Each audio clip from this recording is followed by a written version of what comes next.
Now, it is Tuesday, of course, and on Tuesday, we like to do what is called Tech Tuesday, where we talk about tech that you spend your money on.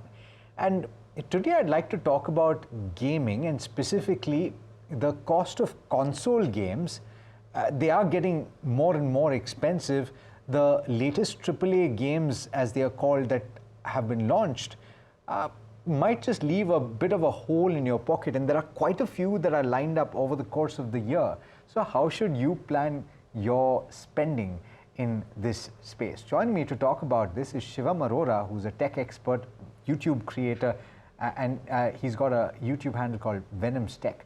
Shivam, thanks so much for joining me today, and pleasure as always speaking with you. First of all, what games are you playing right now? Thank you so much, Alex, for having me here. It's great to be here again. And 2025, it's a phenomenal year for gamers. Like Assassin's Creed Shadows just released, Split Fiction from His Light Studios, and GTA 6 is almost around the corner, like fall 2025. Probably in the month of September or October, we'll be playing it on our systems.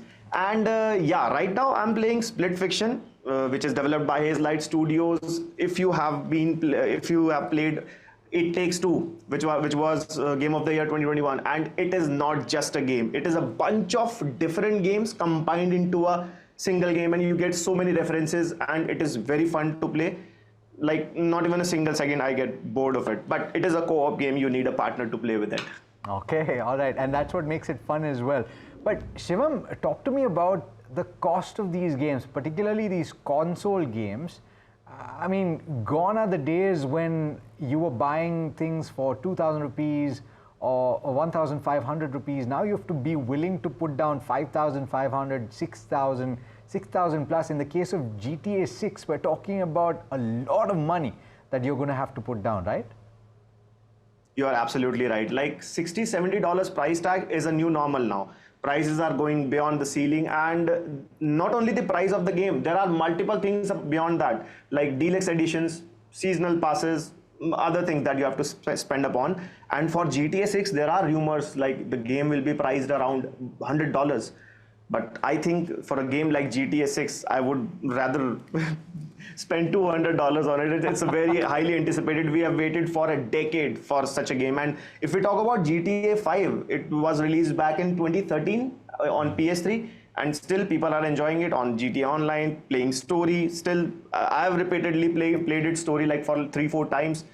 And yeah, but there are reasons for it, for like expensive games. Not all the games are very well priced, but if I'll talk about AAA titles, there are AI driven NPCs. There is so much of like good graphics, intensive graphics, and so much of next gen technologies, massive open worlds are there. So that's why the prices are like, they are priced higher. And if we talk about post release, there are so many developers has to fix their glitches. There are upgrades. There are so many things, and everything incurs cost. So there is a 50-50 side of a story for high price and a good game. Okay, so let's talk about the trade-off, yeah, because ultimately we're talking about, and you mentioned Shadows, Assassin's Creed Shadows. There are mixed reviews already. This is being looked at by a few as perhaps Ubisoft's last option, last attempt, the last saving grace, if you can call it that. If this doesn't work, then perhaps the studio is not going to function. But leave all of that aside. From the perspective of the buyer, from the perspective of the person that's putting the money down, how do you now plan for these games? Because you can't just buy everything. Not everybody has the money.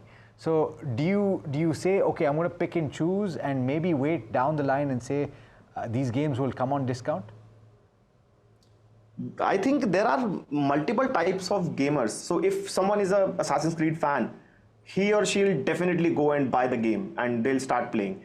Moreover, we can just wait for some sales. Like on day one, there are, all thanks to all the gameplays and reviews that we get online. Even I sadly didn't happen to play the game right now because I'm a bit occupied on my tech channel. But according to reviews, yeah, it is bunch of like some positives and some negatives. But if we want to break down to its pricing, and if someone don't want to spend a price point of 5,000, 6,000 on a game, definitely for a Ubisoft game, someone can buy a Ubisoft Plus membership. It is around 900 per month, and it has all the Ubisoft titles, including Assassin's Creed Shadows. That is a very affordable way to proceed to a new release.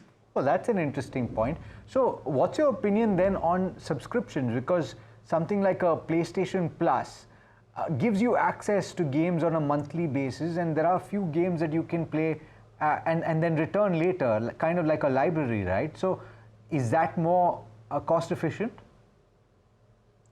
I think subscription story is a bit different. It is moreover for a casual gamer or a single player game or something, because in a subscription there are multiple subscriptions. Like for Xbox and PC it's Xbox Game Pass, then for PlayStation it's PS Plus, and we get a bunch of games like 100 plus titles on day one, like when you'll purchase the membership, and they keeps on rotating.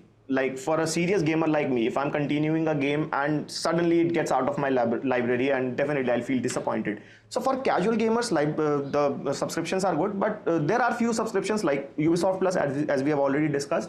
We get day one releases, and on Xbox Game Pass we also get few day one releases.